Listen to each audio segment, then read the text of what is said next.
غلو کی ایک کڑوی ترین مثال، اور اس میں صحابہ کا ایٹیچیوڈ بھی آپ کو پتہ چل جائے گا، اور وہ ہے سنن دارمی میں انٹرنیشنل نمبرنگ کے مطابق 210 نمبر حدیث سنن دارمی کے مقدمے میں امام دارمی رحمت اللہ علیہ امام مسلم کے، امام ابو داؤد کے اور امام ترمذی کے استاد ہیں، اور امام مسلم نے 71 حدیثیں صحیح مسلم میں امام دارمی سے نقل کی ہیں، اور بعض محدثین کے نزدیک کتب ستہ میں سنن ابن ماجہ نہیں بلکہ سنن دارمی شامل ہے، اتنی یہ اتھینٹک کتاب ہے۔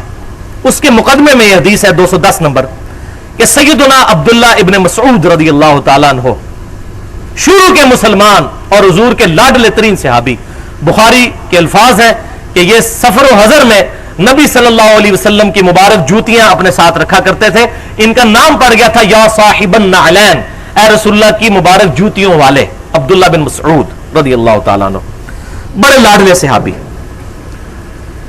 ان کو سیدنا و مولانا عمر ابن خطاب رضی اللہ تعالیٰ عنہ نے کوفے کا چیف جسٹس بنایا ہوا تھا، ابو دردہ کو شام کا اور ان کو کوفے کا۔ 33 ہجری میں یہ فوت ہوئے عبداللہ ابن مسعود رضی اللہ تعالیٰ، قاضی القضاء کے عہدے پر تھے کوفے کے اندر، جو اس وقت مسلمانوں کی سب سے بڑی فوجی چھاونی تھی۔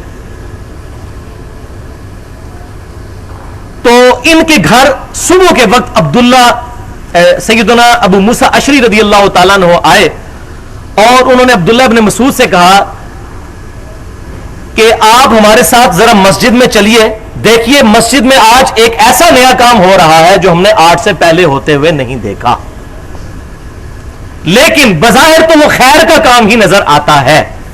ابو موسیٰ اشعری نے کہا، لیکن ابو موسیٰ اشعری جو ہے وہ ایک عام صحابی تھے، اور چیف جسٹس تو وہ تھے نا انٹلیکچوئل لیول پہ، فقیہ امت عبداللہ ابن مسعود رضی اللہ تعالیٰ عنہ۔ یہ تین بندے عبداللہ ابن مسعود، عبداللہ ابن عمر اور عبداللہ بن عباس رضی اللہ عنہم اجمعین، یہ تین ٹاپ کے فقیہ ہیں اس امت کے اندر۔ تو لیکن انہوں نے کہا مجھے شک ہے، اسی لیے میں آپ کے پاس آیا ہوں۔ تو سیدنا عبداللہ ابن مسعود نے پوچھا کہ اے ابو موسیٰ اشعری تم نے مسجد میں کیا دیکھا؟ تو کہنے لگے کہ میں نے دیکھا کہ لوگ نماز کے انتظار میں بیٹھے ہوئے ہیں حلقے بنا کر، اور انہیں اپنے سامنے گٹھلیاں اور یہ کنکریاں رکھی ہوئی ہیں، اور ایک بندہ بلند آواز سے کہتا ہے پڑھو 100 دفعہ سبحان اللہ، تو سارے پھر کنکریاں پھینکتے ہیں، پڑھتے ہیں سبحان اللہ سبحان اللہ سبحان اللہ سبحان اللہ، پھر وہ بندہ کہتا ہے پڑھو 100 دفعہ لا الہ الا اللہ، پھر لا الہ الا اللہ وہ پڑھتے ہیں اس طرح اللہ اکبر۔ اب یہ تسبیحات تو بالکل ٹھیک ہے، صحیح مسلم میں حدیث ہے کہ نبی صلی اللہ علیہ وسلم نے فرمایا جن چیزوں پر سورج طلوع ہوتا ہے ان 4 تسبیحات سے بڑھ کر مجھے کوئی اور شاید دنیا میں محبوب نہیں ہے، سبحان اللہ والحمد للہ ولا الہ الا اللہ واللہ اکبر، یہ 4 تسبیحات تو ٹھیک ہے۔ تو عبداللہ ابن مسعود نے کہا کہ تم نے ان کو روکا کیوں نہیں؟ تو انہوں نے کہا میں اسی لیے تو آپ کے پاس مشورے کے لیے آیا۔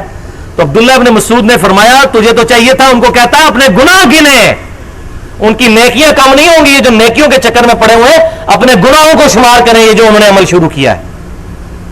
پھر عبداللہ ابن مسعود رضی اللہ تعالیٰ عنہ فقیہ امت، chief justice of Kufa in the era of سیدنا عمر رضی اللہ تعالیٰ عنہ اجمعین، مسجد میں آئے اور 5 باتیں آپ نے ارشاد فرمائی، والعیاذ باللہ تعالی۔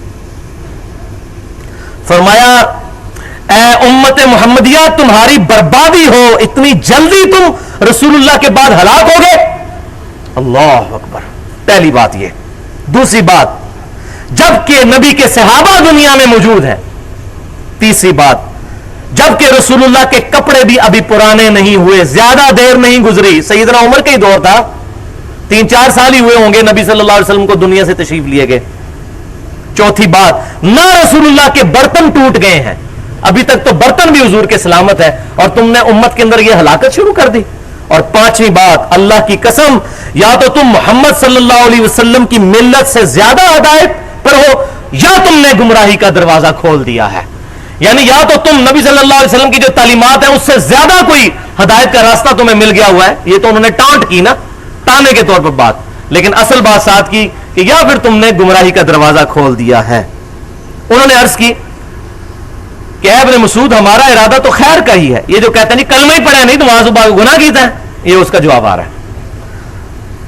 تو عبداللہ ابن مسعود نے فرمایا کتنے ہی ایسے ہیں جو خیر کے طلبگار ہوتے ہیں لیکن خیر سے محروم لوگ ہوتے ہیں کیونکہ سنت سے ہٹ کے عمل کرتے ہیں.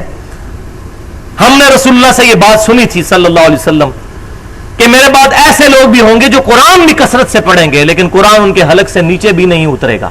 اور یہ جو اس حصہ ہے حدیث کا یہ بخاری اور مسلم میں بھی موجود ہے یہ خوارج کے بارے میں. اور میرا گمان ہے شاید تم انہی لوگوں میں شامل ہو. اللہ اکبر. اور یہ اللہ تعالیٰ نے ابن مسعود کی کرامت ظاہر کر دی. ان کو یقین نہیں تھا لیکن ان کا میرا گمان ہے. اور عمر بن مسلمہ رضی اللہ تعالیٰ عنہ صحابی کہتے ہیں کہ اللہ کی قسم عبداللہ ابن مسعود کی بات بالکل صحیح ثابت ہوئی. جب ہم مولا علی رضی اللہ تعالیٰ عنہ کے ساتھ مل کر خوارج کو قتل کر رہے تھے تو یہ لوگ نہروان کے مقام پر خوارج کی طرف سے ہم پر تیر برسا رہے تھے. یہ تسبیحاں سٹنے والے تے کنکریاں تے گٹھلیاں اجتماعی بولے اعوذ باللہ تعالی.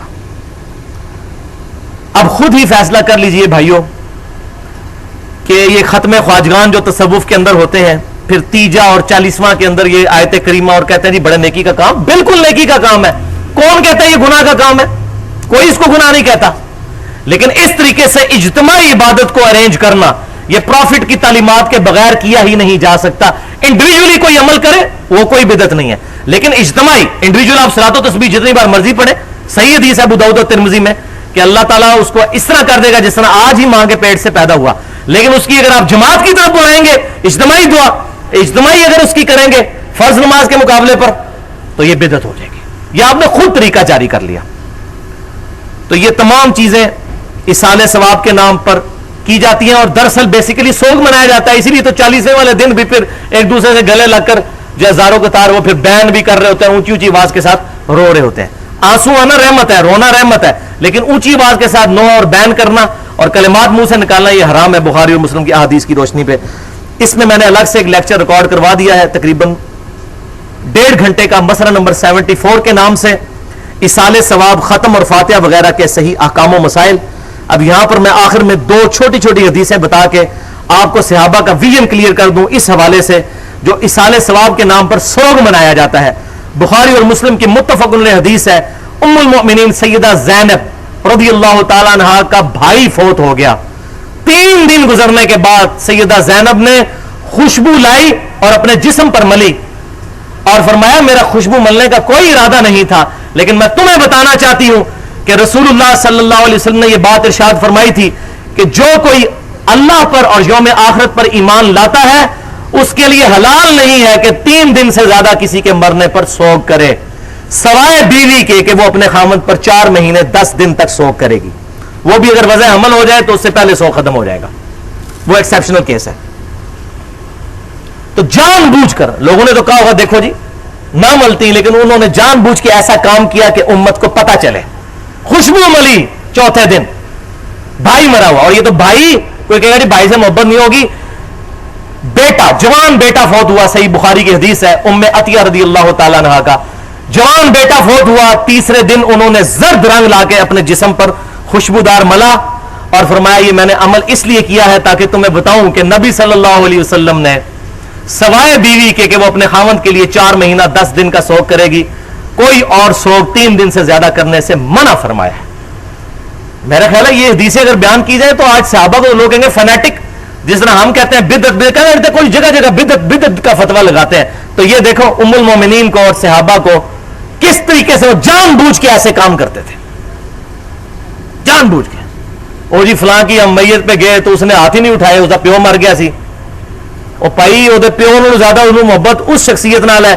بخاری اور مسلم کی متفق علیہ حدیث ہے تم میں سے کوئی شخص اس وقت تک مؤمن ہی نہیں ہو سکتا جب تک کہ میں اسے اس کے ماں باپ اولاد سب لوگوں سے بڑھ کر عزیز نہ ہو جاؤں. تو اس کو تو اپنے نبی کی شرم مارے ہوئے ہیں آپ اس کا مذاق اڑا رہے ہیں کہ یہ بدعت کی رٹ لگائے ہوئے ہیں.